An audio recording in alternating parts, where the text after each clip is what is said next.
Donc nous sommes plusieurs parents à être interpellés par les circulaires et la loi Peillon sur la refondation de l'école avec l'entrée de l'idéologie du genre dès l'école primaire.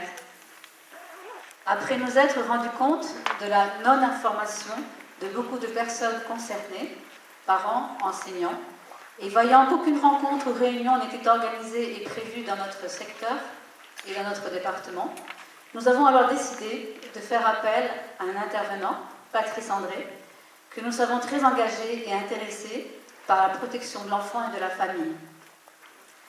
Nous avons alors cherché un lieu pour nous accueillir et nous avons pensé à une salle communale à Sciez pour deux raisons. Déjà, cette salle est bien située géographiquement, pas très loin d'Annemasse, pas très loin de Thonon-Évian, pas très loin de la vallée de l'Arve, et certain que nous serions bien accueillis et soutenus. Merci tout particulièrement à M.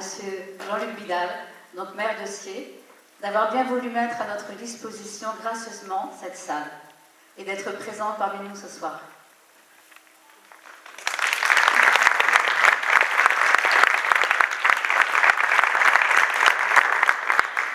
Nous en profitons également pour remercier nos partenaires, les AFC, l'Appel, Alliance Vita, la Fondation Le Jeune. Patrice André, merci d'être venu, d'avoir fait tout ce trajet et d'avoir bousculé un petit peu votre programme. Vous êtes père de famille, vous êtes juriste, très récemment magistrat et bientôt avocat, auteur de plusieurs ouvrages, dont l'un sur le traité de Lisbonne, préfacé par Jean Foyer, ancien garde des Sceaux, le béto français en Irak, l'art d'avant-garde dans l'Église de France et bien d'autres. Vous vous intéressez depuis de longues années à toutes les questions qui touchent de près ou de loin la famille. Philosophe de formation, président de l'association Promouvoir, vous avez lancé, entre autres et avec succès, des procédures contre la diffusion auprès de mineurs de films à caractère pornographique. Aujourd'hui, vous vous attaquez à un nouveau chantier, le gender, qui, pour vous, efface les repères qui permettent à l'homme de s'identifier selon la nature. Nous comptons sur vous pour nous donner des pistes de réflexion et nous informer des conséquences de ce bouleversement pour nos enfants. Trop de personnes sont encore dans l'ignorance. Merci. Alors, juste pour vous indiquer, cette soirée va se dérouler ainsi. Donc, Patrice André va nous parler donc, pendant 1 heure. Et ensuite, nous aurons un débat. Vous pourrez poser toutes les questions. Et la soirée se terminera à 22h30 à peu près. Et Patrice André pourra dédicacer les livres qu'il a apportés ici. Merci.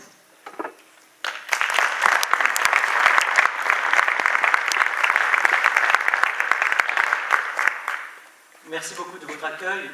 Merci beaucoup d'avoir organisé cette soirée sur un sujet qui est éminemment important. Je suis touché par la qualité de l'organisation et je remercie évidemment particulièrement le maire de cette ville d'être présent parmi nous ce soir, car la présence d'élus politiques est évidemment très importante, mais je crois savoir qu'il a été très partie prenante déjà dans le passé en ce qui concerne le mouvement de contestation du projet de loi sur le mariage pour tous. Merci beaucoup d'être là ce soir. J'espère vous apporter des informations, enfin je vais tout faire pour que ces informations aillent jusqu'à vous. Et je dirais simplement pour commencer, pour rentrer dans le vif du sujet sans tarder, que nous sommes vraiment à un tournant de notre histoire, de notre civilisation. C'est-à-dire que j'ai eu l'occasion de le dire lors de débats publics ou en intervenant sur le podium de la Manif pour tous, ce que nous sommes en train de vivre est véritablement historique. Mais les gens n'en ont pas conscience.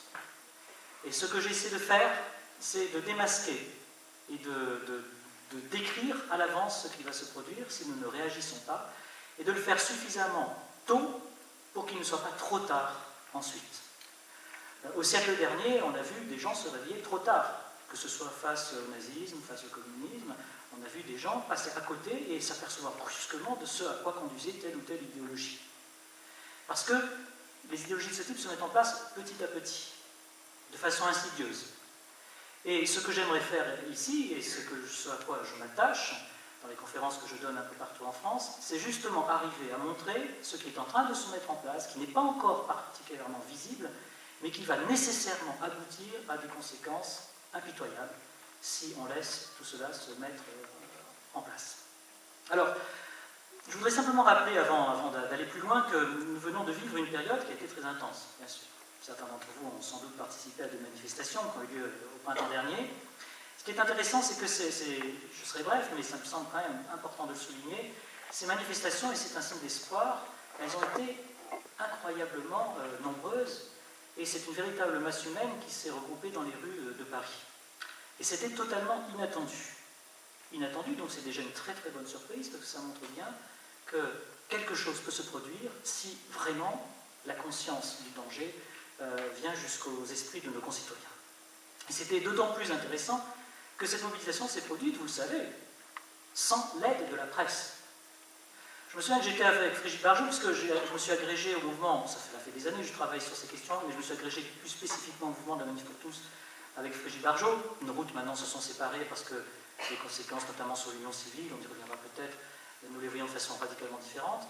Mais donc, je me souviens que la veille de la manifestation du 24 mars, elle avait au téléphone un journaliste de l'agence France Presse, qu'elle connaissait bien, et elle lui dit « Mais comment se fait-il que tu n'aies encore rien fait sur notre manifestation de demain ?» Et la personne lui répond « Mais justement, c'est pour ça que je t'appelle, nous allons faire quelque chose. » Et Frigide a explosé en disant « Mais est-ce que tu te rends compte? Nous sommes la veille et la presse n'a pas dit un mot de l'organisation de cette manifestation. Rien.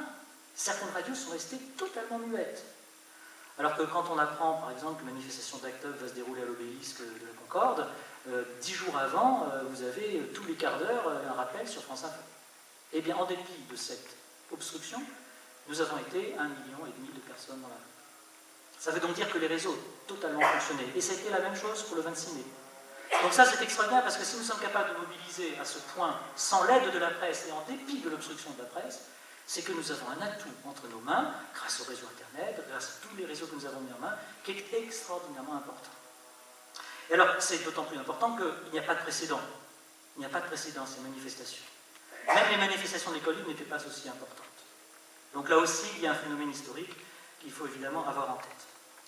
Alors, manifestation très importante, et pourtant, quel résultat? Ça, c'est une constatation évidemment qui est dans beaucoup d'esprits. Apparemment, ça n'a pas été couronné de succès. Nous avons eu une décision négative du Conseil constitutionnel le 16 mai. La loi a été votée. Les mariages sont célébrés. Les maires ont été contraints de consentir à célébrer de tels mariages. Et dernier développement, encore, vous le savez, le Conseil constitutionnel a exclu toute idée de clause de conscience, d'objection de conscience pour les maires. Et on a vraiment l'impression que le régime est plus décidé que jamais à avancer dans cette direction. Donc on pourrait être tenté de dire, c'est incroyable, nous avons eu des manifestations sans précédent, et puis c'est l'échec une fois. Et nous serions tentés par un certain découragement.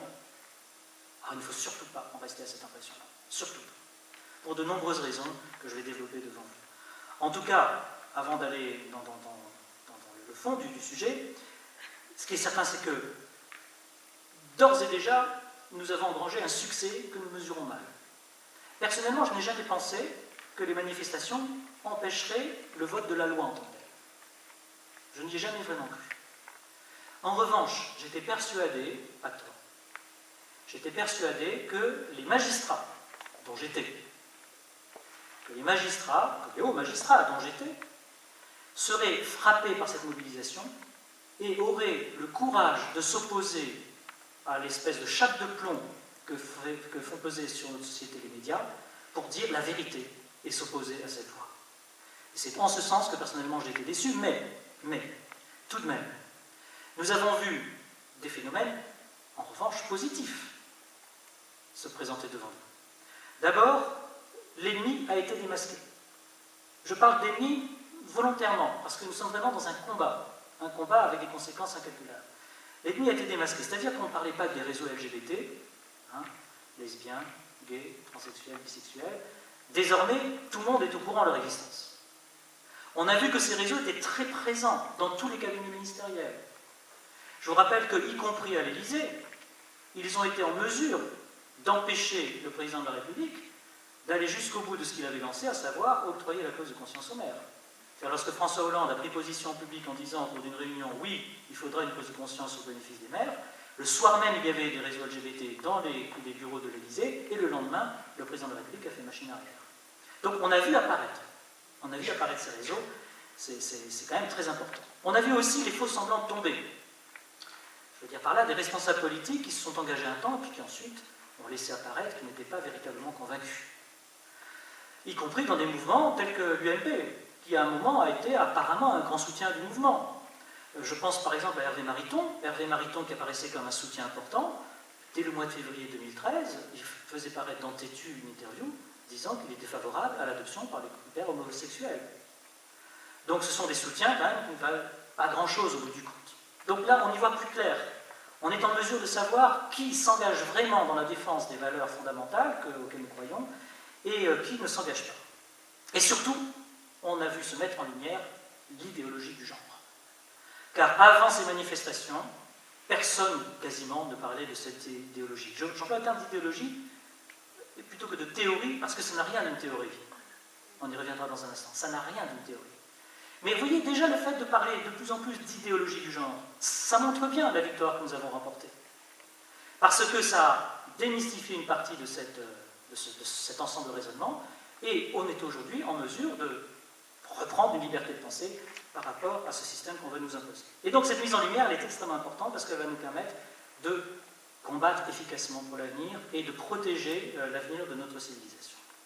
En tout cas, ce qui est important pour conclure cette introduction, c'est que on ne parle donc plus que de l'idéologie du genre, c'est quelque chose qui est devenu prégnant partout, c'est le véritable ennemi, et le mariage des personnes de même sexe apparaît de ce fait un petit peu comme un simple point d'entrée de l'idéologie du genre. C'est comme ça que c'est ressenti, même inconsciemment, par un nombre de plus en plus grand de personnes.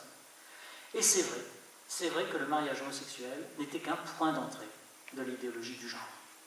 Je veux dire par là que lorsqu'on a mis en place cette loi, on n'a pas visé la question des personnes homosexuelles en tant que telles, on a visé la mise à bas des repères dans notre société. Et je vais vous le démontrer. Alors, c'est un simple point d'entrée pour plusieurs raisons.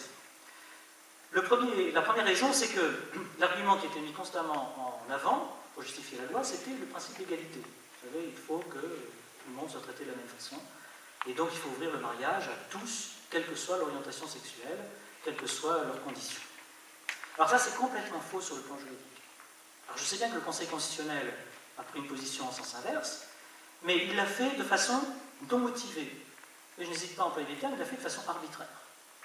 Parce qu'il a simplement écarté d'un revers de main, dans le corps de sa décision, la question du caractère naturel de l'union de l'homme et de la femme et de la procréation liée au mariage, en disant en tout état de cause, le fait que ce ne serait pas conforme au droit naturel ou à la nature n'a aucune incidence, c'est inopérant.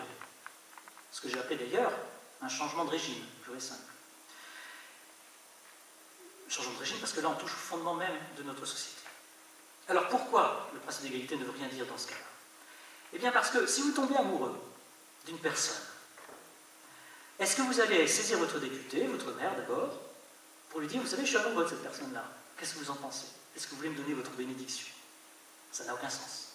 Vous n'allez pas davantage demander cela à votre député, vous n'allez demander cela à personne au sein de l'État. C'est-à-dire que le caractère affectif de votre union avec une autre personne, l'affection que vous portez à une autre personne, ça ne regarde pas les institutions. C'est quelque chose qui touche uniquement au domaine privé. Comme je le dis souvent, ce qui se passe dans les alcôves ne regarde jamais l'État. Sauf quand il y a des violences, et encore, il faut encore que ce soit exprimé par une plainte de l'une des personnes. L'État n'a pas à se mettre sous les lits pour savoir ce qui se passe sur les lits. Donc vous n'avez absolument aucune raison d'aller voir une autorité publique et de lui expliquer que vous avez une affection, que vous voulez vraiment nouer une relation avec telle ou telle personne. Alors, quel est le seul titre qui fait que l'État peut s'engager dans une reconnaissance du mariage? Eh bien, c'est le fait que lorsqu'un homme et une femme se rencontrent, il y a procréation, attendue, normalement, et que le rôle fondamental de l'État, c'est d'assurer la subsistance des générations. Parce que sans subsistance et renouvellement des générations, il n'y a pas de persistance de la société. Et donc, ce que fait l'État quand il reconnaît le mariage, c'est qu'il dit, oui, votre union homme-femme va déboucher sur le renouvellement de générations parce que vous allez faire des enfants, et je dois, moi, reconnaître le caractère fondamental de cet engagement que vous avez l'un pour l'autre, et je dois vous aider à accomplir cette mission en soutenant votre mission à la fois de procréation, d'éducation ensuite des enfants. Ça, c'est absolument fondamental. Et le principe d'égalité, qu'est-ce que c'est? C'est donner la même chose à des personnes qui sont dans la même situation. Et c'est donner des choses différentes à des personnes qui sont dans des situations différentes. Au regard du seul critère de reconnaissance du mariage par l'État, c'est-à-dire la faculté de procréation, on voit bien que les couples homosexuels, les pères homosexuels, sont dans une situation radicalement différente, fondamentalement différente, ontologiquement différente de celle des couples hommes-femmes. Et donc on donne la même chose à des gens qui sont dans des situations qui n'ont rien à voir l'une avec l'autre. Rien à voir l'une avec l'autre. C'est un petit peu comme si vous aviez dans un pays deux catégories de terrain cultivés. Une catégorie de terrain, on fait des fruits et légumes, et puis dans l'autre catégorie de terrain, on fait des céréales. Et le pays a besoin de céréales, mais pas de fruits et légumes. Et donc il va soutenir les paysans qui produisent des céréales grâce à la tenue de leur terre. Et à ce moment-là, ceux qui ne peuvent produire que des fruits et légumes se tournent vers l'État en disant « mais moi je veux cette subvention aussi ». Et ils ajoutent « je n'y suis pour rien. Si la terre que j'ai ne produit pas de céréales, je veux tout de même la subvention ». C'est la même aberration. C'est-à-dire que l'on donne, on réclame quelque chose qu'on ne peut pas avoir parce que la nature même qu'on a entre les mains ne peut pas autoriser que l'on donne l'avantage qu'on est en train de donner à d'autres personnes en raison d'un bien supérieur pour la société. Donc c'est une violation complète du principe d'égalité. Ça n'a rien à voir. Ça n'a absolument rien à voir. Deuxième raison, les gens qui réclamaient le mariage homosexuel ne réclamaient pas le mariage. Vous avez par exemple dans le Huffington Post, c'est-à-dire un journal qui dépend du groupe Le Monde, du 27 janvier 2013, des déclarations de Mme Caroline Mécary. Que dit Mme Caroline Mécary, qui est vraiment très très engagée dans la défense de cette loi? Elle dit la chose suivante: il faut profiter de la réforme du mariage des personnes de même sexe pour supprimer l'obligation de fidélité et la présomption de paternité.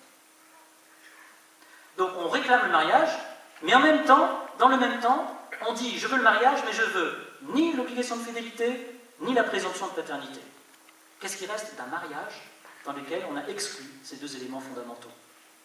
Absolument rien. Absolument rien. Et ça rejoint ce que disait un groupe de manifestantes lesbiennes à la sortie de l'Assemblée nationale le jour du vote, où elles scandaient dans la rue « à nous le mariage, à nous l'adultère ». Vous voyez bien, à nous le mariage, à nous l'adultère. Donc ce n'est pas du tout le mariage qui les intéresse. Ça n'a rien à voir. Ils ne veulent pas se marier au sens où nous l'entendons.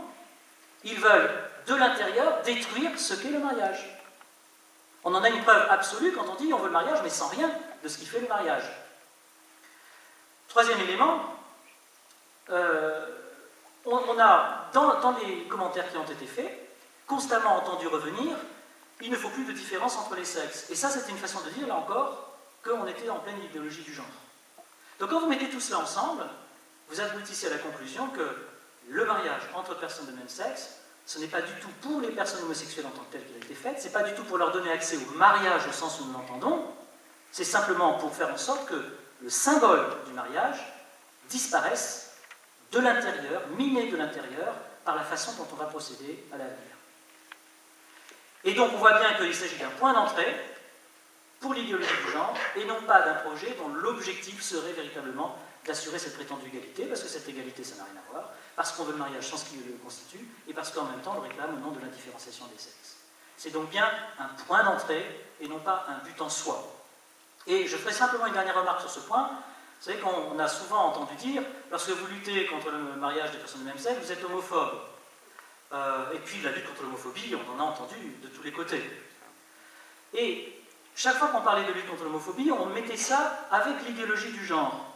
Et j'ai fini par me poser la question, mais quel rapport, même dans l'état d'esprit de ces personnes-là, entre l'homophobie et l'idéologie du genre?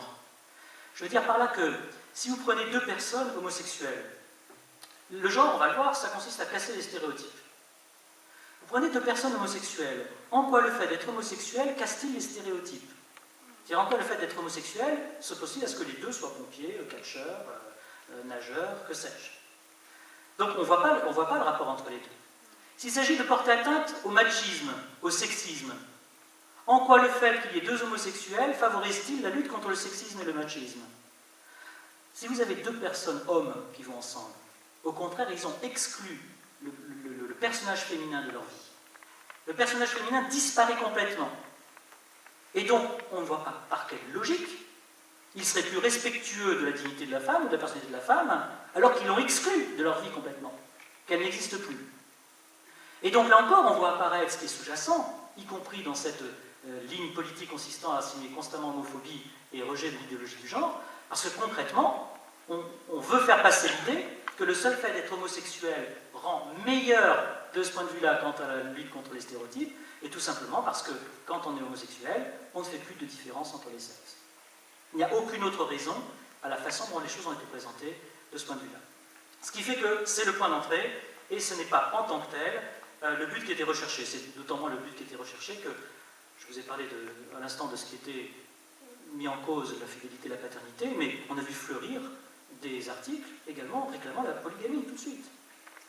Vous avez un article qui est paru le 15 avril 2013 aux États-Unis, une des principales tenantes du genre, qui dit textuellement le combat ne prend pas fin avec la loi sur les personnes de même sexe, nous devons légaliser aussi la polygamie.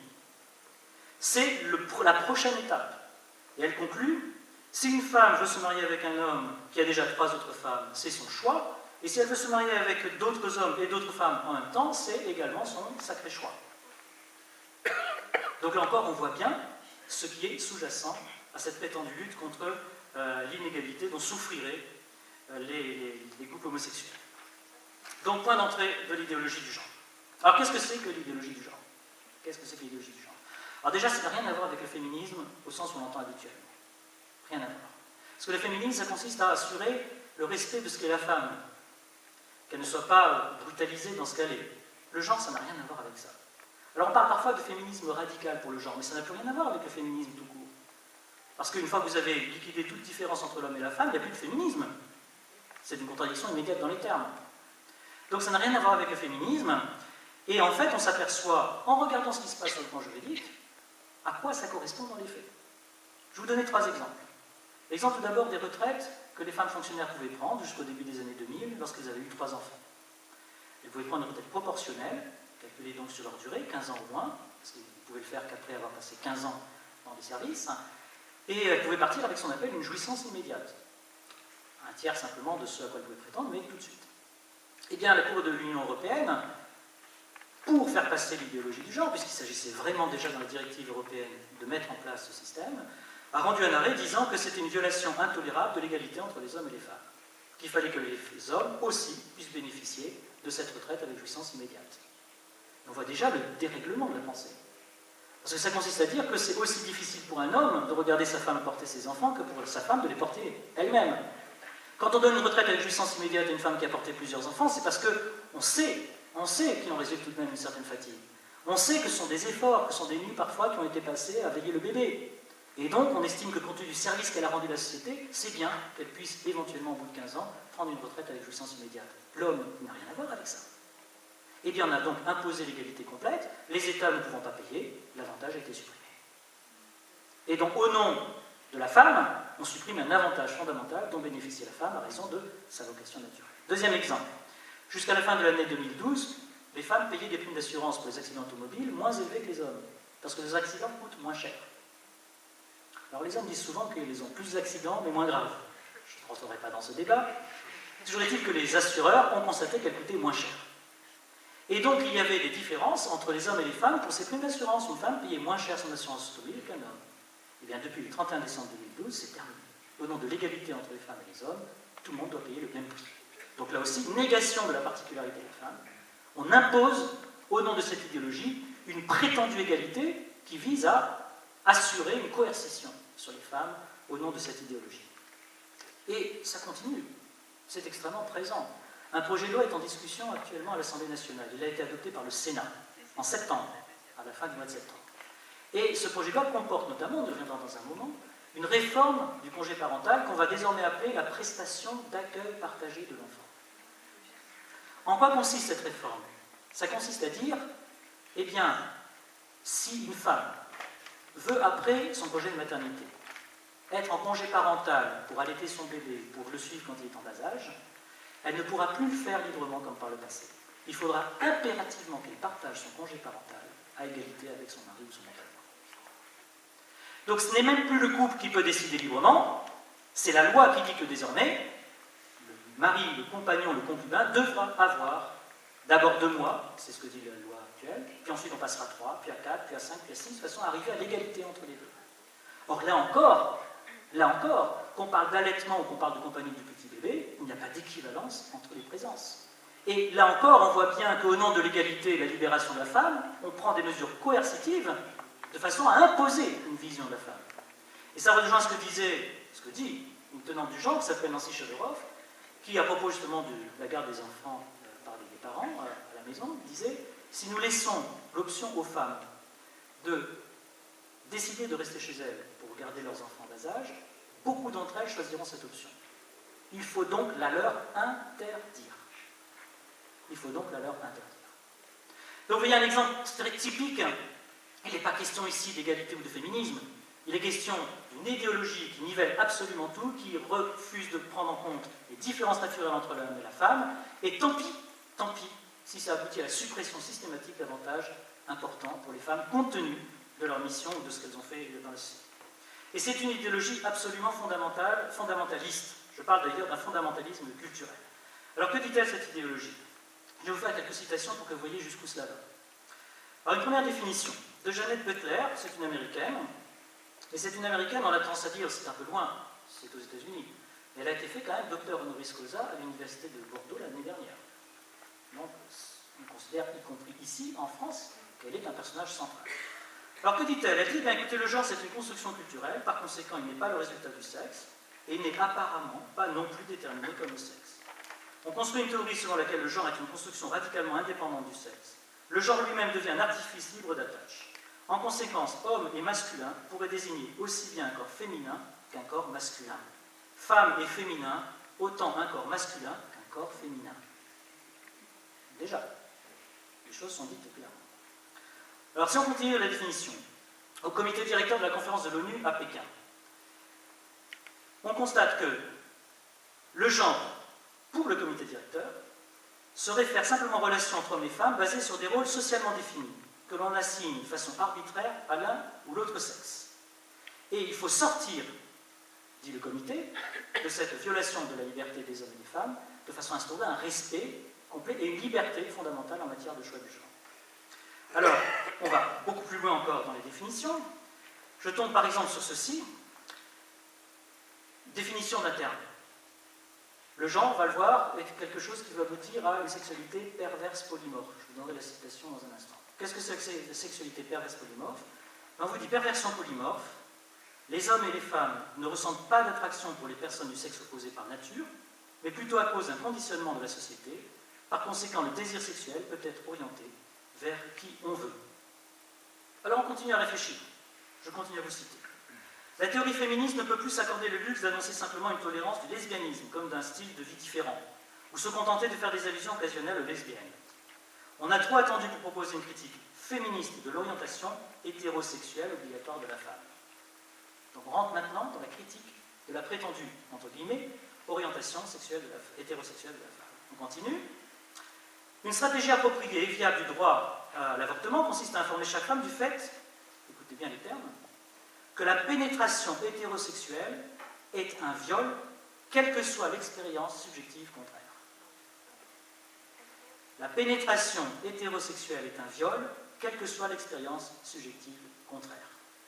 Et ça rejoint ce que disait Caroline Mécari le 12 septembre dernier, c'est une avocate célèbre en France, qui est très investie dans cette théorie. Et au Sénat, le 12 septembre dernier, elle déclarait « La relation naturelle entre l'homme et la femme, c'est une violation de l'amour, c'est une violation des droits de l'homme. » La relation naturelle entre l'homme et la femme, c'est une violation de l'amour, c'est une violation des droits de l'homme. Ce qui est exactement ce que dit cette féministe, entre guillemets, cette tenante de l'idéologie du genre à Pékin. La pénétration hétérosexuelle est un viol, quelle que soit l'expérience subjective contraire. Alors tout cela dans quel but? Je continue à vous donner quelques citations rapides. Il faut, nous disent les tenants de cette théorie, assurer l'élimination des classes sexuelles. On le verra d'ailleurs, d'autres diront, il faut liquider la division sexuelle du travail dans laquelle la femme est mère. Liquider la division sexuelle du travail dans laquelle la femme est mère. Donc ils disent la chose suivante, le but définitif de cette révolution doit être, à la différence du premier mouvement féministe, non simplement d'en finir avec le privilège masculin, mais d'en finir avec la distinction même des sexes. Les différences génitales entre les êtres humains ne doivent plus avoir d'importance, culturellement parlant. Comment faire? Comment arriver à mettre en place cette idéologie pour ces gens-là? Eh bien, ils n'hésitent pas à aller franchement au charbon. Alors, que disent-ils? Eh bien, par exemple, je lis tout un 10 lignes, et c'est très, très, très caractéristique. La façon dont se propage l'espèce, actuellement, est socialement déterminée, nous disent-ils. Si biologiquement les personnes sont sexuellement polymorphes, et si la société était organisée de manière à ce que l'on permette de façon égale toute forme d'expression sexuelle, la reproduction ne serait alors que le résultat de quelques rencontres sexuelles. Les hétérosexuels. La division stricte du travail selon les sexes, invention sociale commune à toute société connue, crée deux genres bien séparés et crée de ce fait la nécessité de réunir l'homme et la femme pour des raisons économiques. Cela contribue ainsi à orienter leurs exigences sexuelles vers la réalisation hétérosexuelle et assurer la reproduction biologique. Dans des sociétés plus imaginatives, celles qu'elles promeuvent, la reproduction biologique pourrait être assurée par d'autres techniques. Et donc il va falloir supprimer la famille biologique. Supprimer la famille biologique. C'est ce qu'on nous dit en toutes lettres. Il faudra supprimer la famille biologique et faire ainsi disparaître l'obligation de procéder à la répression sexuelle. L'homosexualité masculine, le lesbianisme, les relations sexuelles extra-matrimoniales ne seront plus considérées de manière libérale comme des options alternatives. Au lieu de cela, même les catégories d'homosexualité et d'hétérosexualité seront abandonnées. L'institution même des relations sexuelles où l'homme et la femme exercent un rôle bien déterminé disparaîtra.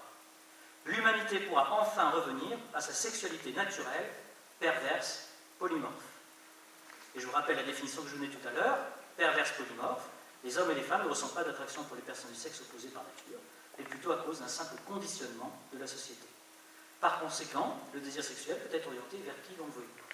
Donc l'idée, c'est de faire en sorte que le désir sexuel soit totalement indifférencié sur le plan du sexe.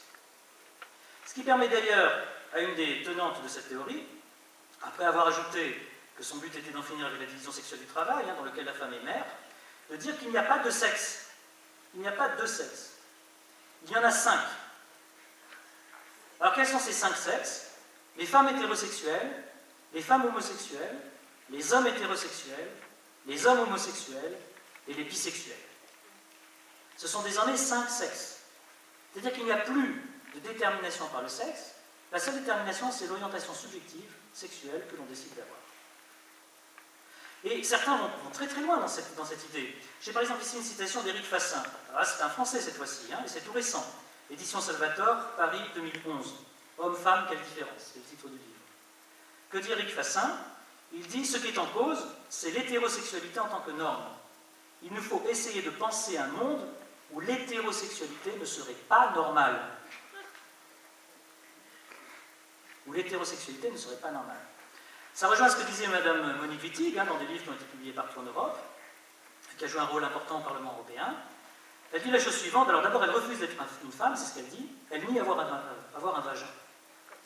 Elle dit la chose suivante. Elle dit: il faut détruire politiquement, philosophiquement et symboliquement les catégories d'hommes et de femmes. Et cette destruction s'impose parce qu'il n'y a pas de sexe, qu'il soit mâle ou femelle. C'est l'oppression qui crée le sexe et non l'inverse. Je prends maintenant, pour montrer jusqu'où ça va, toujours, pour qu'on soit bien conscient qu'il ne s'agit pas de phrases en l'air. C'est quelque chose qui est en train de se mettre en place partout. Je prends ici la définition que donne le dictionnaire de l'identité de genre. Le dictionnaire, c'est ce qui est jumelé avec le Wikipédia, vous savez, l'encyclopédie que tous les internautes consultent. Alors que dit le dictionnaire? Il dit: identité de genre. Sentiment profond d'appartenance à une identité féminine, masculine ou autre. Tous les termes sont importants. Sentiment profond d'appartenance à une identité féminine, masculine ou autre, indépendamment des caractéristiques biologiques, notamment les productions hormonales et les organes sexuels, et de l'orientation sexuelle, hétéro-homosexualité. Donc il y a 3 éléments. Alors je dis souvent plaisantant, mais c'est la réalité. Si on prend ces 3 éléments sérieusement, vous avez le sentiment profond, indépendamment des organes sexuels, donc les organes sexuels, et ensuite, indépendamment de l'orientation sexuelle. 3e élément. Donc, je suis un homme génitalement. Je décide d'être une femme. Je vais ensuite avec une femme à raison de mon orientation sexuelle. Je suis lesbienne. Et je suis lesbienne, bien sûr. Pourquoi? Parce que c'est ce que dit par exemple Elisabeth Badinter dans son livre L'un et l'autre. Le passage par l'homosexualité, dit-elle, c'est le point pour aller vers l'hétérosexualité. Alors, la première fois que j'ai lu cette phrase, je ne comprenais pas. Et en fait, en y réfléchissant, je me suis dit, mais c'est une logique parfaite. Pourquoi? À partir du moment où tout devient subjectif, où il n'y a plus aucune objectivité dans la constatation des choses, eh bien, l'hétérosexualité, c'est quoi? C'est moi qui décide de ce qu'elle doit être. Toutes les citations que je vous ai données à l'instant, elles vont toutes dans ce sens-là. Il y a 5 sexes, et non pas 2, c'est indifférencié, c'est pervers au sens de transversal, c'est polymorphe. Donc en fait, il y a des orientations sexuelles, et en fait, on définit simplement subjectivement ce qui est homosexualité, ce qui est hétérosexualité, parce qu'en aucun cas, ces définitions ne peuvent renvoyer à une constatation objective liée au sexe de l'homme ou de la femme. Donc effectivement, l'homosexualité, point d'entrée du genre, quand elle est prônée de façon institutionnelle, va dissoudre les repères, et on va arriver à une hétérosexualité subjective. Et donc tout ça est parfaitement cohérent. Et ça rejoint ce que dit par exemple M. Ribon, qui a écrit un gros livre sur les comportements gays et lesbiens, qui était avec Mme Lécari le 12 septembre dernier au Sénat également, et qui disait la filiation c'est purement subjectif. C'est-à-dire que je décide d'être père ou de ne pas l'être. Je décide d'être le père de cet enfant que j'ai conçu ou d'être le père de l'enfant que je n'ai pas conçu. Mais c'est subjectif, c'est quelque chose dont je décide librement. Parce qu'il ne doit plus y avoir de détermination par les lois naturelles, il y a simplement la possibilité pour chaque être de se déterminer complètement, librement, sur le plan de l'orientation sexuelle, sur le plan de son identité sexuelle, et à partir de là, les définitions valent ce qu'elles valent, elles correspondent simplement à une situation subjective donnée. Ça, c'est pour les définitions. Est-ce que c'est loin de nous? Je vous ai donné quelques exemples, mais il faut vous montrer à quel point c'est prégnant désormais. C'est prégnant, je vous ai parlé des mouvements LGBT dans les cabinets ministériels. Je suis tombé sur une coupure de l'Express, quand même un magazine bien connu, une coupure de l'Express qui date du 16 mars 2013. Et qu'ai-je appris dans cette coupure de l'Express? C'est que tous les ministres du gouvernement actuel suivent des stages sur l'idéologie du genre. Par qui sont donnés ces stages? Par une dénommée Caroline de Haas, qui s'est fait connaître parce qu'il y a 2 ans, elle a fondé une association qui s'appelait Oser le clitoris. Et donc les ministres suivent une formation avec cette dame. Et tenez-vous bien, ils en ont peur de cette dame. Parce que la journaliste cite la phrase suivante, un ministre qui lui dit « Caroline, on la reçoit bien et on fait attention. Sinon on se prend une dégelée dont on se souvient longtemps. » Donc voilà des ministres de la France qui suivent des cours sur l'idéologie du genre, des stages, et qui ont peur de prendre une dégelée de Madame de Haas. Et quelle est la réaction de Manuel Valls? Il dit, c'est tellement bien que je souhaite que mon administration de la place Beauvau bénéficie en entier du même stage. Donc tous les fonctionnaires du ministère de l'Intérieur vont suivre des stages sur l'idéologie du genre. Alors quelques hésitations tout de même. C'est par exemple François Lamy, qui dit la chose suivante, la seconde partie du stage, où on vous explique qu'il n'y a pas de différence entre un homme et une femme, peut laisser un peu perplexe. C'est lui au moins un certain sage. Demandez à DSK. Mais vous voyez, ce qui est extraordinaire, c'est que non seulement ce n'est pas quelque chose qui est loin, mais nos ministres suivent des stages sur cette question-là. Deuxième élément pour montrer à quel point c'est prégnant, la journée de lutte contre l'homophobie. L'affiche, c'était celle-ci. La famille grandit, et le grand titre au-dessus, c'est présumé hétérosexuel. C'est-à-dire qu'une journée complète financée par le contribuable français consiste à dire quand un bébé naît, c'est peut-être un garçon, mais c'est pas forcément un garçon. C'est peut-être une fille, mais c'est pas forcément une fille. En tout cas, on le présume hétérosexuel, mais c'est une norme scandaleuse qu'on veut imposer. Et donc nous luttons contre ça. Ça, c'était sur des affiches un peu libertaires il y a quelques années, sur les murs de certaines villes. Désormais, c'est la campagne officielle du gouvernement français. Si on continue, on s'aperçoit qu'en octobre 2012 a été pris un programme complet par le gouvernement. Vous pouvez le trouver sur le site du ministère de la Femme, des droits de la femme, et ainsi que sur le site de Mme Belkacem, Belkacem, porte-parole du gouvernement. Ce programme, en fait, il consiste à imposer partout en France, là c'est plus aux États-Unis, c'est plus dans 10 ans, c'est maintenant, l'idéologie du genre. Alors ce qui est intéressant, je fais juste une petite parenthèse, c'est que le fondement de ce programme c'est censé être la constatation de violences homophobes en France. Et la seule référence chiffrée que l'on ait dans le programme, c'est un sondage de l'IFOP qui aurait été fait en mars 2012. Alors avec une association, nous avons essayé d'interroger à la fois l'IFOP et le ministère pour avoir des informations sur ce sondage. Silence complet. On est revenu à la charge en disant, écoutez, ce silence est bien embêtant parce que si on fait un sondage pour savoir si les homosexuels sont victimes de violences, ça veut dire qu'on a un fichier informatisé avec l'orientation sexuelle des gens. Et à ce moment-là, la CNIL doit rentrer immédiatement en jeu. Parce que vous n'avez absolument pas le droit de faire un fichier avec l'orientation sexuelle des gens. Comment faites-vous pour savoir si les homosexuels sont victimes de violences? Bien que vous mettiez dans votre fichier qu'ils le sont, homosexuels, et qu'ils ont été victimes de violences. Donc là, la menace en semblant apparemment sérieuse, on a eu une réponse. Et on a découvert que le prétendu sondage en question, c'était un sondage qui avait été commandé par Tétu, et que quand on prenait l'ensemble des éléments de réponse dont faisait état ce sondage, et on est allé chercher dans les sous-strates de l'IFOP, parce qu'il n'était pas bien visible, on s'est aperçu qu'en réalité tout reposait sur 400 réponses, de personnes qui avaient dit devant leur ordinateur, parce que c'est un sondage par ordinateur, oui j'ai été victime de violence, aucun recoupement avec quelques indications de la police. Il suffit qu'ils disent j'ai été victime de violence pour que ce soit acté. Oui, il a été victime de violence. Aucun rapport, aucun recoupement avec des mains courantes, ni avec des plaintes, rien. Donc 400 personnes en tout et pour tout, devant leur ordinateur, sans aucun contrôle, disent j'ai été victime de violence, et on en déduit qu'il faut faire un grand programme pour l'idéologie du genre. Ce qui est absolument incroyable, incroyable. Et j'assistais, pour être complet sur cette petite anecdote, j'ai assisté il y a quelques jours à une réunion, justement, des mouvements LGBT à Paris, qui d'ailleurs, paradoxalement, n'étaient pas très, je reviendrai peut-être, n'étaient pas très enthousiastes. Hein. Ils ont l'impression qu'ils se heurtent à de grosses résistances. Et la manif pour tous, ça les a durement choqués. Eh bien, ils disaient la chose suivante, quels sont les chiffres dont nous disposons? Et à ce moment-là, quelqu'un dans la salle dit, ben si, on a un chiffre, il faut bien le reconnaître, un seul, c'est un sondage IFOP de mars 2012. Donc le seul chiffre disponible, c'est celui-là, celui que nous avons analysé et sur lequel nous sommes arrivés au résultat que je vous ai donné. Je vais faire la parenthèse. Que dit ce programme? Eh bien tout simplement que dans tous les domaines, il faudra imposer cette idéologie. Alors ce sera dans le sport. Les fédérations sportives devront veiller à l'idéologie du genre. J'ai même un document des fédérations nationales disant à leurs adhérents, faites-moi remonter tous les propos homophobes contraires à l'idéologie du genre que vous entendez dans vos fédérations locales. Il faudra également que dans tous les organismes où sont représentées des familles, désormais il y ait des familles homosexuelles.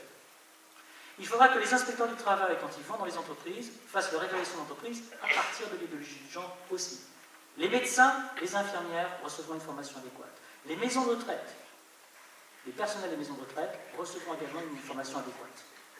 Et comme je le dis souvent, sans doute parce que quand on a 75 ans, peut-être qu'on ne s'est pas rendu compte qu'on était un homme plutôt qu'une femme ou une femme. Il faudra que le Conseil supérieur de l'audiovisuel veille à ce que toutes les émissions de télévision et de radio fassent passer l'idéologie du genre. Le ministère de la Culture reçoit pour mission officielle, je n'ai pas le temps de vous le lire, hein, mais vous pouvez le consulter sur Internet, pour mission officielle de valoriser le mouvement LGBT. Donc l'ensemble des moyens de presse seront désormais obligés de mettre en place l'idéologie du genre. Et dans le projet de loi du Sénat, dont je parlais tout à l'heure, ces dispositions sont désormais inscrites dans la loi.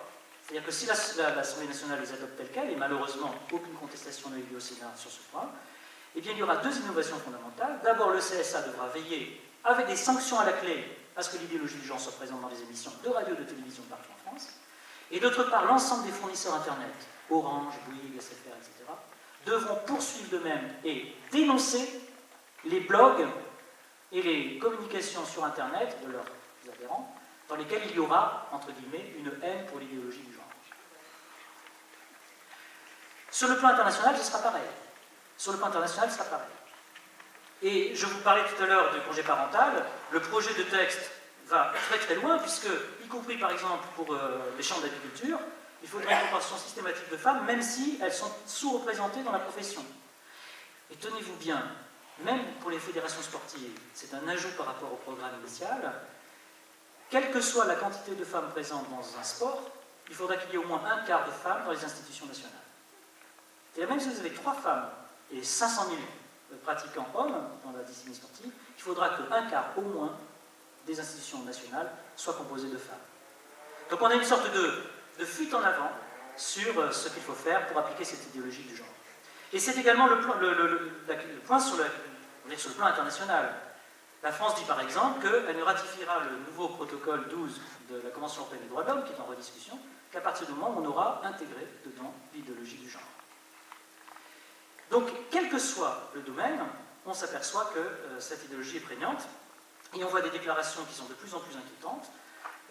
Sur le plan européen, récemment, vous avez peut-être entendu parler de cette résolution qui a été écartée à la suite d'un débat. Et cette résolution qui était proposée était extrêmement contraignante. Elle consistait à dire qu'il fallait non seulement que l'idéologie du genre soit enseignée à l'école, mais que désormais, elle soit enseignée également en dehors de l'école. En dehors de l'école. Et Obama lui-même dit, j'ai le texte sous les yeux, lutter contre l'idéologie du genre, ça se rapproche du nazisme. Obama. On commence par ça, et puis ensuite on va faire du nazisme. C'est-à-dire que le seul fait de dire il y a une différence entre l'homme et la femme va progressivement, si nous ne bougeons pas, être considéré comme une atteinte aux droits de l'homme, comme l'était le nazisme. Et il ajoute, à partir du moment où vous êtes en train de faire des discriminations sur la base de la race, de la religion, ou du genre et de l'orientation sexuelle, vous violez la moralité basique qui, d'après moi, doit transcender tous les États et tous les pays. Et je n'ai pas de patience pour les États et les pays qui traitent alors les gays ou les lesbiennes ou les personnes transgenres dans des modes tels qu'elles pourraient les intimider. Là, vous pouvez tirer de cette formule beaucoup de choses. Beaucoup de choses. Beaucoup de choses. Donc sur le plan international, on voit se mettre en place, là aussi de façon extrêmement forte, et toutes les institutions de l'ONU sont aujourd'hui organisées sur l'idéologie du genre. C'est-à-dire ce qui s'est passé en 1995 à la conférence de Pékin a véritablement investi la totalité des organismes de l'ONU. Et il est prévu en 2015 une nouvelle conférence de l'ONU qui sera là pour renforcer la prégnance de l'idéologie du genre dans tous les domaines internationaux. Donc ce sera Pékin 20 ans après, avec la volonté d'aller beaucoup plus loin qu'à Pékin et de passer à une phase, s'il le faut, coercitive. Je pourrais citer également le traité de Lisbonne. On a parlé tout à l'heure du livre que j'ai écrit sur cette question-là. Le traité de Lisbonne est un traité qui nous enferme déjà, notamment sur le plan du mariage des personnes homosexuelles ou sur la question de l'orientation sexuelle qui devient prédominante dans la question des discriminations.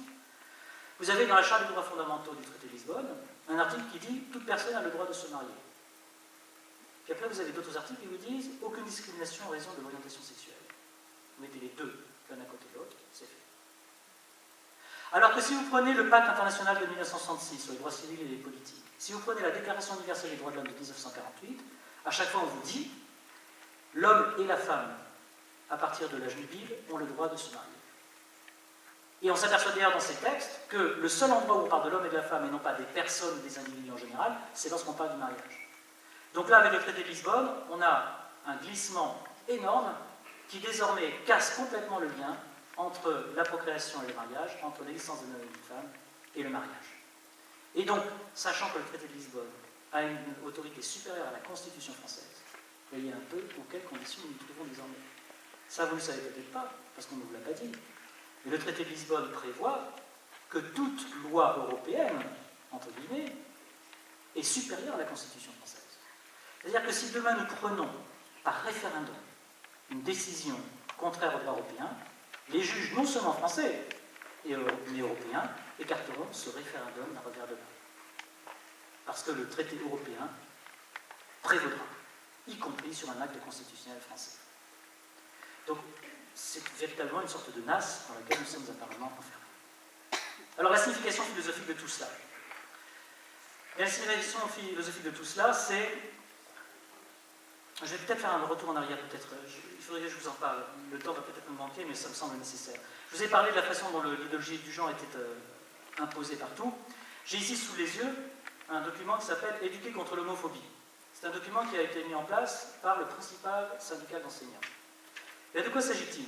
Il s'agit tout simplement de faire en sorte que, désormais dans toutes les écoles, et c'est déjà en place dans un certain nombre d'entre elles, il y ait un brouillage complet des stéréotypes masculins-féminins. Donc on propose aux enfants, par exemple, un livre qui s'appelle « Papa porte une robe ». Vous en avez entendu parler. C'est un boxeur qui prend un mauvais coup et qui se recycle en danseuse. Et le livre raconte à quel point le petit garçon est fier que son papa soit recyclé en danseuse. On leur fait étudier également des textes qui s'appellent par exemple « Jeune Philomène » de la part d'une petite fille. On organise par exemple dans une école, ça s'est fait, à l'occasion du carnaval, un défilé des petites filles, et sur les pancartes qu'on fait porter aux petites filles, on leur fait écrire par exemple « Nous les filles, on veut pouvoir se marier avec une autre fille ». On leur fait écrire ça. Et on leur fait écrire en CE1 et en CM. Et vous avez des déclarations qui sont très claires, des organisateurs de cette option, qui vous disent « Eh bien, l'homosexualité est une façon ordinaire, bien que minoritaire, d'être un être humain. L'hétérosexualité n'est pas plus naturelle que l'homosexualité. C'est une norme historiquement créée par la société et à transformer pour accueillir toutes les formes de sexualité. La sexualité n'a pas pour unique fin la procréation, mais aussi le plaisir. De ce point de vue, la loi sur le mariage pour tous représente une évolution de normes salutaires. » Autre déclaration, toujours dans ce document, on nous dit qu'il s'agit de lutter contre l'homophobie qui fige les rôles et les qualités attribuées aux garçons et aux filles et proscrit toute vision de la sexualité autre qu'hétérosexuelle. Donc je pourrais vous donner beaucoup d'autres exemples. On leur parle des évalués, nous en avons entendu parler. Rémi est un amoureux d'Hubert, Philomène donc, est amoureuse d'une autre petite fille, etc. Et vous avez tout un ensemble de documents pédagogiques qui sont proposés dans les écoles et qui sont d'ores et déjà en place. Vous avez également ce qu'on appelle les ABCD de l'égalité, qui consistent dans une dizaine d'académies en France à casser les stéréotypes, c'est-à-dire à faire jouer les petites filles et les petits garçons avec des jouets inverses de ceux avec lesquels elles ont l'habitude de jouer. Donc on donnera systématiquement aux petites filles des camions pompiers, on donnera systématiquement aux petits garçons des poupées. Et on les obligera à jouer avec. On les obligera à jouer avec. De façon à ce qu'ils comprennent bien que les stéréotypes n'existent pas. Et qu'ils peuvent choisir librement, dès leur plus jeune âge, d'être fille ou garçon. Et d'ailleurs, dans une des écoles, ils n'ont même plus le droit de parler de garçons et de filles. On parle d'amis. C'est tout. On n'a plus le droit de parler de garçons et de filles. On parle d'amis. De façon à liquider toute possibilité de différenciation entre les gens. Alors, la signification philosophique de tout ça. La signification philosophique, c'est le rejet de toute idée de nature. Et là, si vous voulez, on est vraiment dans le rousseauisme. Alors, je vais démythifier Rousseau. Vous me pardonnerez, surtout que l'on est près de Genève. Je vais démythifier un peu Rousseau. Rousseau, d'abord, c'est pas du tout le philosophe extraordinaire dont on nous parle sur le plan des mœurs. Rousseau était exhibitionniste. C'est-à-dire qu'il se montrait aux petites jeunes filles des pensionnats. Et un jour, il a échappé à la castration de la part de paysans qui étaient un peu enragés, de justesse, parce qu'il s'est jeté à leurs pieds en les suppliant en sanglotant de ne pas la châtrer. Et à partir de là, il s'est tenu plus tranquille sur ce plan-là. Rousseau était quelqu'un qui détestait l'enseignement pour le peuple. Je me souviens, anecdote, lorsque j'étais étudiant en philosophie, j'avais un exposé à faire sur Rousseau, justement. Et je travaillais sur le discours sur la science et les arts. Et dans ce discours, notamment, Rousseau dit « Il faut éloigner la populace des autels de la connaissance ». Très net. Mais je n'ai jamais pu réussir à terminer mon exposé, parce que c'était en pleine période post-68 arde. J'étais debout sur la table, je hurlais en me contentant de lire le texte, et j'avais autour de moi une bande de gens de tous leurs états, qui le seul fait d'entendre une parole de Rousseau allant dans ce sens-là, qui était tellement contraire à tout ce qu'ils avaient appris, les rendait fous de rage. Et donc c'était des hurlements ahurissants pour m'empêcher de finir de lire. Je fais un parenthèse. Alors que dit Rousseau? Et Rousseau, en fait, dans le discours sur l'origine de l'inégalité, il dit, écoutez, l'homme dont je vais vous parler n'a jamais existé, et n'existera sans doute jamais. Il n'y a aucune expérience qui montre qu'il ait pu exister. Mais je vais quand même le décrire, et nous allons organiser la société en conséquence.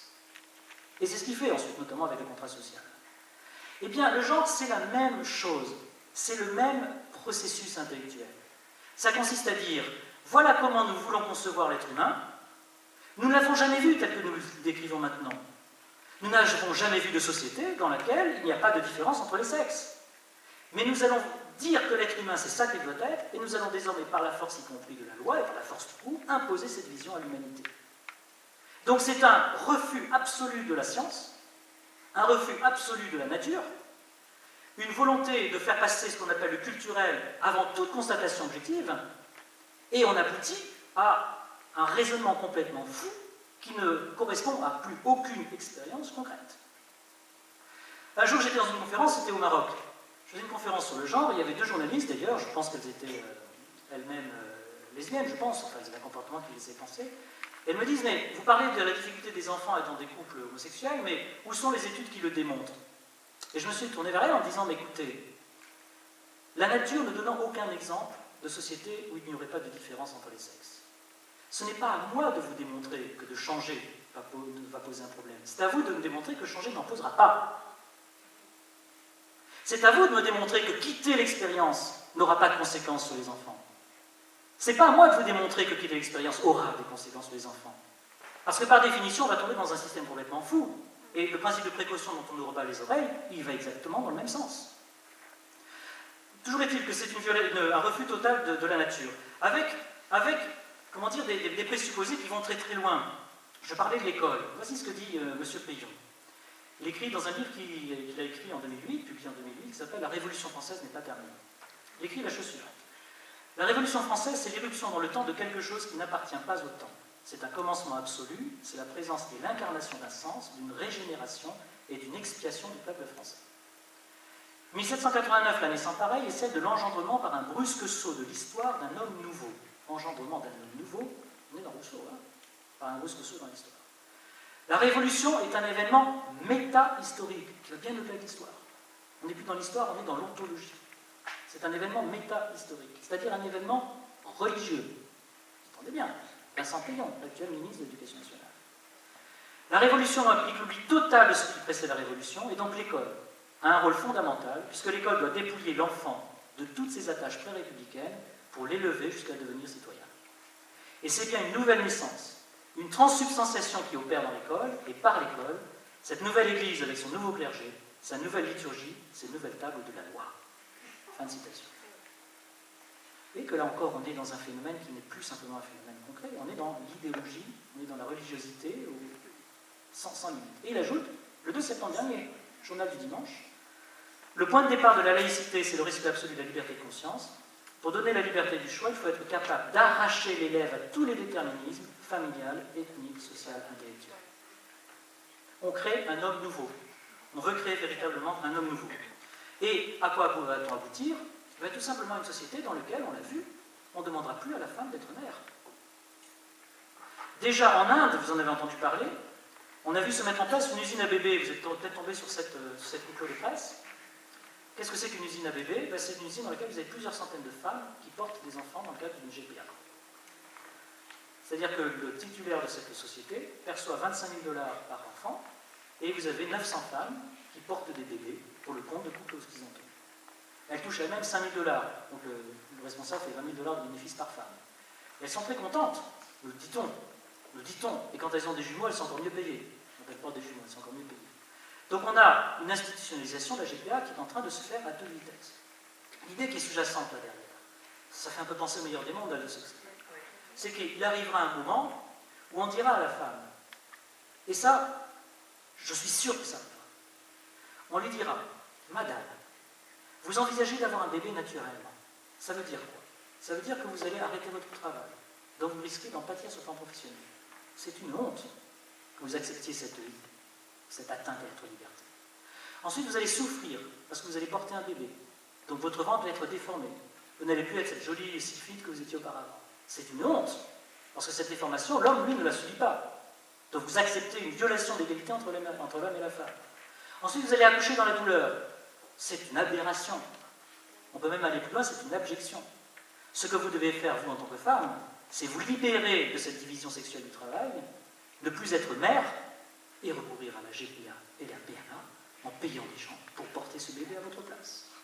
Et dans ces conditions, vous n'aurez plus à cesser de travailler, vous n'aurez plus à souffrir, vous n'aurez plus à attendre l'accouchement dans une certaine crainte lorsque l'accouchement peut ne pas bien se passer. Et là, vous serez enfin libre. Donc vous devez adhérer à la GPA, vous devez adhérer à la PMA, et si vous ne le faites pas, comme on va le faire pour tous ceux qui auront compris le phénomène de libération, on sera bien obligé d'arrêter de vous aider. Parce qu'on ne va pas continuer à vous aider pour accomplir un acte qui manifeste le refus abject de la libération de la femme. La femme, désormais, ça doit être un être qui ne se différencie plus en rien de l'homme, si ce n'est qu'elle a des organes génitaux différents. Pour le reste, ça doit être pareil. Donc on supprime la grossesse, on supprime tout ce qui est naturel. Là, enfin, on a une égalité, quelle que soit la violation de la nature de la femme. Vous l'avez vu avec les exemples que je vous ai donnés. Et donc, à partir de ce moment-là, on est véritablement dans cette sexualité perverse polymorphe, dans cette société indifférenciée qui tient tant à cœur aux tenants de l'idéologie du genre. Alors souvent, quand je dis ça, il y a une réaction un petit peu d'incrédulité. Mais souvenez-vous, et ça me semble frappant, souvenez-vous d'il y a quelques mois ce débat sur les assistantes sexuelles, à qui on va demander d'apporter du plaisir sexuel mécaniquement à des personnes handicapées. Quand j'ai entendu ça, c'était à France Info toute une journée. je crois que c'était au mois de mars ou au mois d'avril. J'étais absolument sidéré. Mais s'il y a 30 ans, on avait envisagé ça, tout le monde aurait regardé la personne annonçant cette chose en disant il est fou. Ce qu'il est en train de prévoir, d'annoncer, ça ne se produira jamais. Et bien là, on est en train de débattre pour savoir s'il faut que l'État paye comme un service public des femmes ou des hommes pour aller donner un plaisir sexuel mécanique à des personnes handicapées. Et on trouve ça suffisamment normal pour en faire un grand débat détendu à la radio. Ce qui montre bien qu'en quelques années, l'état d'esprit peut changer du tout au tout. Je lisais, j'en parlais tout à l'heure dans les questions peut-être, je lisais ce livre qui s'appelle As Nature Made Him, un livre, un best-seller aux États-Unis, dont on parle absolument pas en France, mais qui est extrêmement intéressant, j'y reviendrai. Et on se souvient, en lisant ce livre, les témoignages, que l'idée d'opération, par exemple, pour des transsexuels, il y a 30 ans, c'était impensable. Maintenant, ça semble être un droit fondamental. Et c'est d'ailleurs prévu comme un droit fondamental dans le programme du gouvernement, puisque le programme du gouvernement, je ne vous ai pas tout dit, prévoit par exemple qu'on va abolir progressivement les numéros de sécurité sociale 1 et 2, pour avoir le même type de numéro, qu'on soit homme ou femme. Et on n'aura plus besoin de se faire opérer pour changer de sexe. Une simple déclaration d'état civil suffira. Donc tout ça, c'est en train de se mettre en place. Donc voilà un petit peu la conclusion à laquelle on est en train d'arriver. C'est donc évidemment, vous le comprenez, d'une gravité énorme, et il faut absolument se mettre en travers de cela. Alors, que peut-on faire? Que peut-on faire? Très rapidement, parce que je reviendrai dans les questions, parce que j'étais un petit peu long et je vous en demande pardon, mais il y a tellement de choses à dire. La première chose, c'est surtout ne pas se décourager. Souvenez-vous de ce que j'ai dit en commençant, des succès que nous avons déjà enregistrés, et auxquels d'ailleurs nous ne pensons pas ou dont nous ne sommes pas suffisamment conscients. Je parlais de la réunion LGBT à laquelle j'assistais, et à un moment donné, l'un des membres de la tribune dit il faut qu'on fasse attention parce qu'on voit se mettre en place dans les écoles des comités de vigilance anti-gender. Et ça nous pose de graves problèmes. Ça montre que ce type d'action pose des problèmes. Pose des problèmes pour ces gens-là. Donc il faut les développer. Mais c'est déjà un signe très positif. Ensuite, les signes positifs, c'est qu'il y a toute une jeunesse qui a définitivement échappé à l'encadrement auquel on était habitué dans le passé. Toute la jeunesse qui s'est mobilisée depuis 6 mois, elle est définitivement immunisée contre un certain nombre de déformations, de mensonges et de désinformations. Donc ça, c'est extrêmement important parce que nous avons là tout un mouvement nouveau qui est en train de se mettre en place sur lequel nous pourrons compter. Ensuite, nous n'avons pas encore de tradition législative officielle sur le gender. L'amendement Payon a été rejeté, vous vous en souvenez, qui consistait à introduire par la loi l'idéologie du genre dans l'éducation nationale. Pour l'instant, ça n'est pas encore législatif. Donc on peut se battre contre cela sur le plan réglementaire.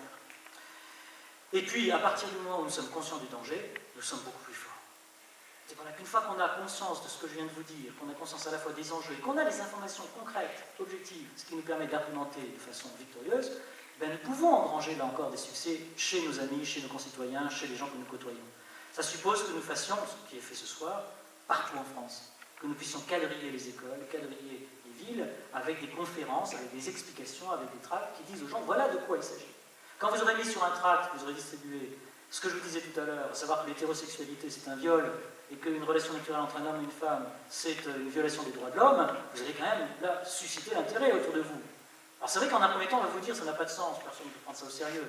Et quand vous allez aligner un certain nombre d'éléments concrets comme ceux que je viens de vous donner, là vous en obtiendrez une réponse tout à fait différente de la part des gens qui sont autour de vous. Et puis il faut que nous pensions retourner dans la rue. Et si nous retournons dans la rue, ce n'est pas simplement pour exiger l'abrogation de la loi Taubira, c'est pour exiger, et ça c'est important, la reconnaissance constitutionnelle de la différence naturelle entre l'homme et la femme, et la nécessité que le principe d'égalité prenne en compte cette différence naturelle, au premier chef de laquelle la faculté de procréation avec ses conséquences matérielles. Ça c'est un objectif fondamental. C'est un objectif fondamental. Alors évidemment, ce sera compliqué de l'obtenir, mais les conséquences juridiques seront gigantesques. Et puis, il faudra également que nous obtenions la reconnaissance constitutionnelle du droit de penser et de dire que l'hétérosexualité n'est pas un produit culturel, mais une expression de la nature. On a le droit de le dire, et de le penser et de le dire. Il faut qu'on puisse dire cela sans être traité d'homophobe. Et vous voyez bien, ce sera ma conclusion, que tout ce que je vous ai dit montre à quel point, encore une fois, la question du mariage de personnes de même sexe, c'est le point d'entrée.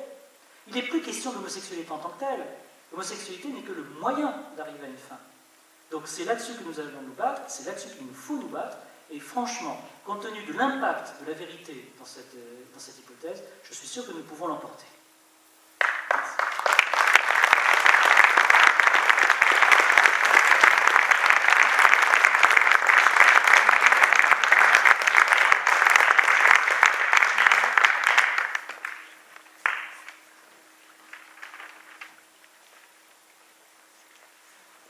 Alors n'hésitez pas à poser toutes sortes de questions, je suis à votre disposition.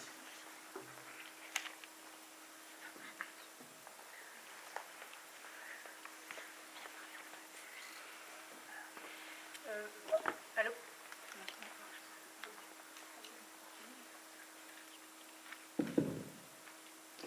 Merci. Tout à l'heure, vous disiez que peut-on faire? On peut demander à ce que la Constitution soit changée pour intégrer la différence homme-femme. Mais vous disiez aussi auparavant que le traité de Lisbonne était supérieur à la Constitution donc en droit français. Donc quelle serait la portée de pouvoir changer la Constitution française par rapport au traité de Lisbonne? Merci beaucoup de poser cette question.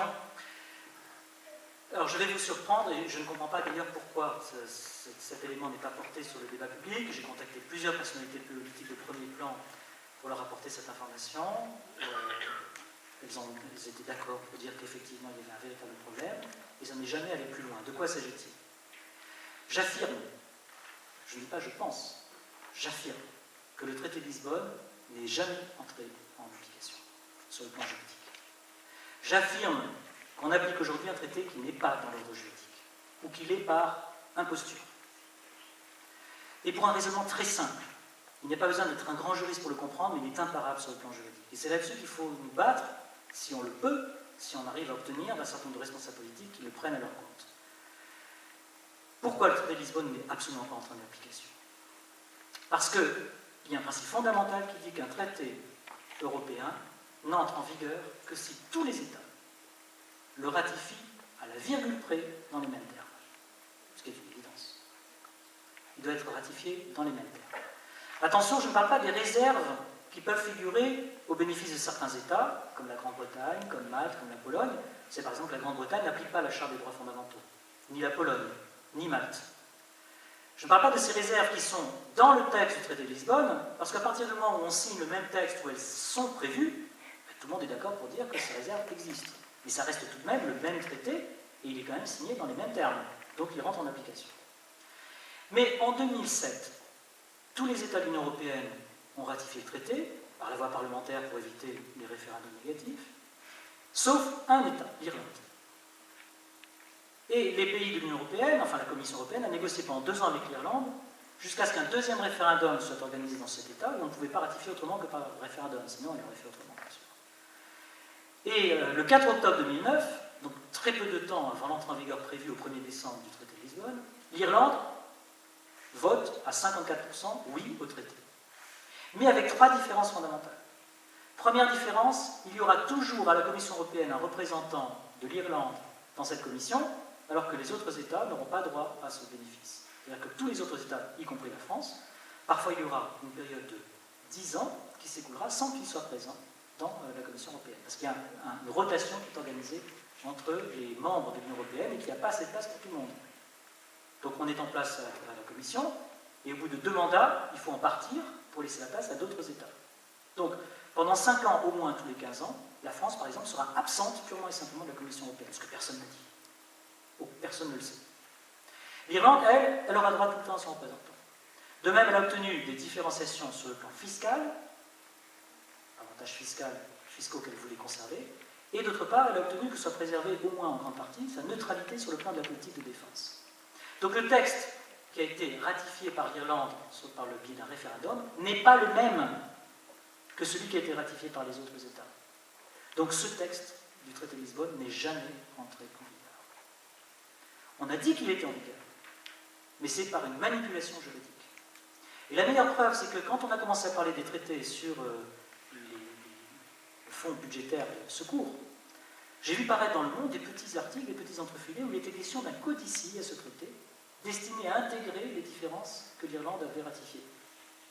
Et puis finalement, ça n'est pas allé jusqu'au bout, parce qu'on a pensé que c'était peut-être ouvrir la boîte de Pandore, et que pour l'instant personne ne s'en rendait compte, et qu'il valait mieux continuer comme ça. Mais j'affirme donc que le traité de Lisbonne n'est pas dans notre système juridique.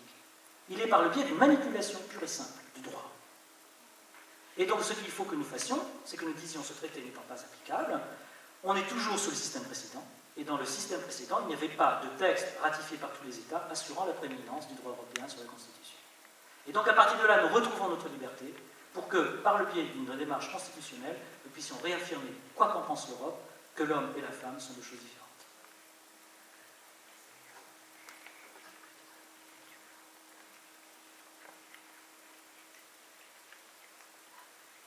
N'hésitez pas. On est sans voix. Alors je vais revenir quand même sur un certain nombre de choses que l'on peut faire, mais oui. Est-ce qu'on a des retours un petit peu sur ce qui se passe dans les écoles actuellement et combien d'écoles pourraient commencer à faire un peu ces interventions, par exemple? Combien d'écoles? Écoutez, oui, on sait qu'il y a 10 académies qui vont être partie prenante dans les ABC d'égalité. Oui, mais ça c'est la volonté de l'État, mais en réalité... Alors ça vient, bien entendu, mais de façon plus ou moins accentuée, c'est-à-dire que parfois c'est simplement un ouvrage qui est proposé sur quelques-uns, parfois effectivement dans certaines écoles on a mis en place cette indifférenciation des jouets, on a mis en place les appellations, mais ce qui se passe, si vous voulez, c'est que souvent les parents ne se rendent compte de rien. C'est-à-dire qu'ils voient revenir leur enfant qui leur raconte plus ou moins des choses un petit peu troublantes, mais ils ne comprennent pas ce qui est en train de se passer, parce qu'ils n'ont aucune information sur la réalité. Cette affaire des ABCD d'égalité, qui résulte d'un communiqué du Conseil des ministres de mars 2013, qui est ensuite passé dans les faits, n'a absolument pas été porté à la connaissance de la majorité des parents. D'ailleurs, quand vous interrogez les gens dans la rue, vous leur demandez ce qu'est l'idéologie du genre, ils ne savent pas. Ils ne savent pas. Ils ne savent pas. Donc il y a quelques retours, oui, qui sont très très insuffisants par manque d'information.